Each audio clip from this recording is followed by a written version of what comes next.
सलाम अलैकुम भाई साहब, बात करें भाई। कौन है मेरे साथ कॉलर भाई? अच्छी। बात करो भाई। हेलो, अस्सलाम वालेकुम सर। सलाम अलैकुम, क्या नाम है भाई?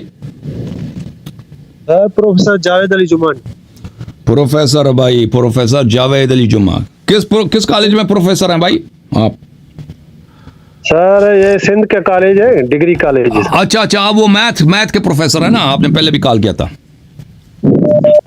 हाँ, पहले बात हो चुकी है सर आपसे। हाँ, तालिब इल्म आपकी तकलीद करते हैं या आप उनको समझाते हैं? आप मुझे एक बात बताएं प्रोफेसर साहब। तकलीद के खिलाफ हूँ सर, तकलीद के खिलाफ। नहीं, आप जब कॉलेज में पढ़ाते हैं, तालिब इल्म आपकी बात को बगैर दलील के मानते हैं या दलील जब आप देंगे तो मानेंगे? सर दलील के जाहिर है सर, बगैर दलील के बेनिफिट्स कहाँ चलेगी? मैथ कोई पढ़ा सकता है क्या ऐसे ही बगैर तकलीद? मैथ में तकलीद होती है भाई? आज अब तक आपने देखा? नहीं सर, कि मैथ में लॉजिक है, वो लॉजिकली प्रूफ करना पड़ता है। हाँ बिल्कुल, अगर समझ ना आए तो ऐसे ही आप नहीं अस्यूम नहीं कर सकते कि इंशाल्लाह उस्ताद ने कहा तो सही होगा। कह सकता है कोई? सर वो बहुत सवाल करते हैं, सवाल करके ही समझते हैं, फिर वो मानते हैं, नहीं तो फिर वो छोड़ देते हैं। फिर या तो दूसरे टीचर के पास जाएंगे ना। अगर आप उनको ना समझा सके तो आपकी बात को तो नहीं मानेंगे, वो दूसरे के पास जाएंगे क्या नहीं जाएंगे? बिल्कुल सर, दूसरे के पास मुतमिन नहीं होंगे तो लॉजिकली वो दूसरे के पास जाएंगे।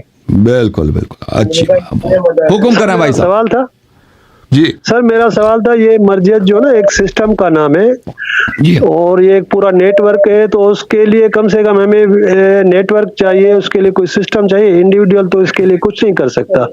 तो आपने इतने सालों से आप काम कर रहे हैं, तो कोई सिस्टम का आपने सोचा है कि इसके लिए कोई सिस्टम बनाए ताकि ज्यादा से ज्यादा इसका इफेक्ट हो?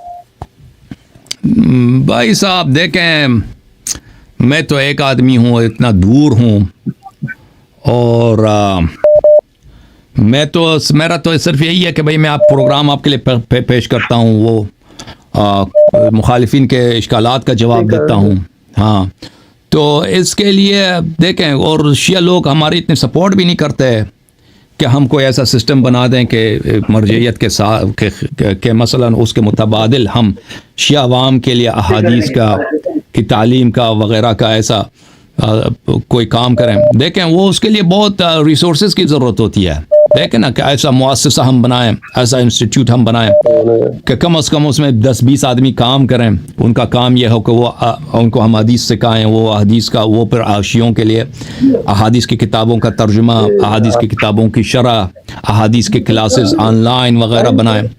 तो ये एक ऐसा चीज़ होगा। ये बहुत अच्छी बात है जो आप कह रहे हैं कि एक ऐसा हमारे पास सिस्टम होना चाहिए कि जो लोग फतवे की पैरवी करते हैं उनके लिए अहादीस का दरवाज़ा खोला जाए। तो लेकिन उसके लिए देखें मेरे अजीज़, उसके लिए कुछ ऐसे रिसोर्सेज की ज़रूरत है कि हम ये हमारे पास नहीं है। अगर मेरे पास इतने रिसोर्सेज होते तो मैं ज़रूर ये काम करता कि मैं आपके लिए पूरी दुनिया की शियों के लिए बहुत कम रिसोर्सेज के साथ एक ऐसा सिलसिला कायम करता कि उन सबको अहले बैत अलैहिस्सलाम की तालीमात सहूलत के साथ अपनी ज़बान में मिल जाए। लेकिन वो अल्लाह ताला मदद करेगा इंशाल्लाह, अहले बैत अलैहिस्सलाम मदद करेंगे और शिये साथ देंगे तो इंशाल्लाह हो सकता है ऐसा काम।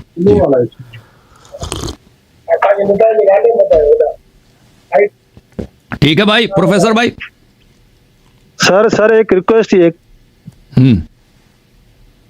क्या रिक्वेस्ट? हेलो सर, एक रिक्वेस्ट जी सर, ये आपके साथ एक नजफ का जो आयतुल्लाह आया था आपसे डिबेट करने।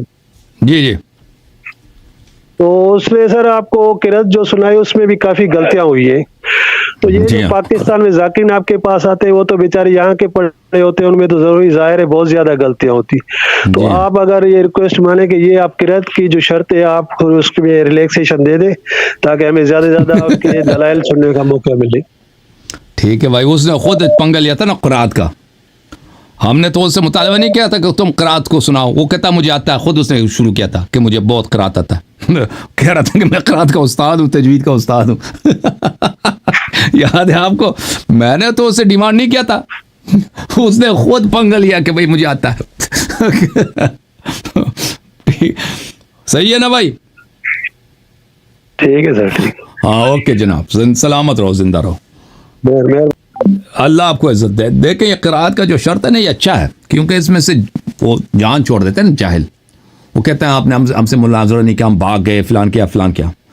तो ये भाई, ये अक्सर जाहिल आते हैं तरफ मुनाजरे के लिए। तो उनको जब कहते हैं ना, वो जमात उमरिया के उलमा आते हैं भाई, वो बहुत सारे उनमें फाजिल होते हैं, वो बहुत उनको पता चलता है कि तहकीक इल्म है।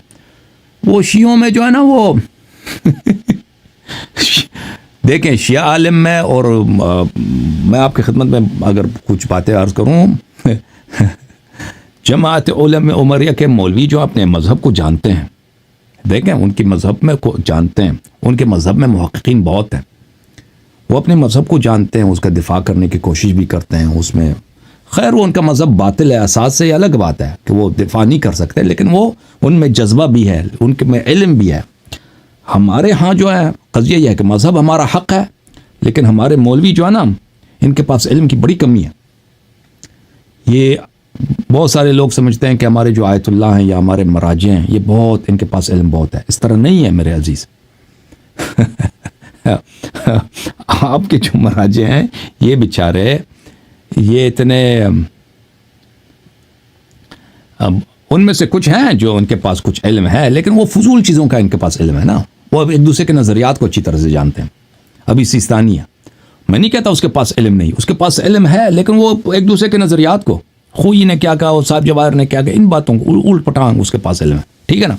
या मतलब शेख मोहम्मद इसाक फयाज़ है, उसके पास ऊट पटांग का इल्म बहुत है, काम दीन के काम का कोई चीज़ है उसके पास नहीं है। अब शेख मोहम्मद इसाक फयाज़ सबसे बड़ा मुदर्रिस है नजफ़ अशरफ में, उसको किसी वहाबी के साथ बिठा देना, उसको 5 मिनट में मोहम्मद इसाक के हाथ पैर वो बांध लेगा पीछे से।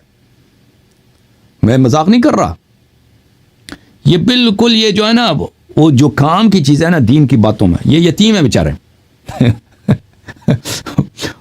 वो फजूल चीज़ों में, वो कि भाई वो बाक़िर सदर ने क्या बोला, खुई ने क्या, नाइनी ने क्या बोला, वो इन बातों, इनको ये बातें उनको आती हैं।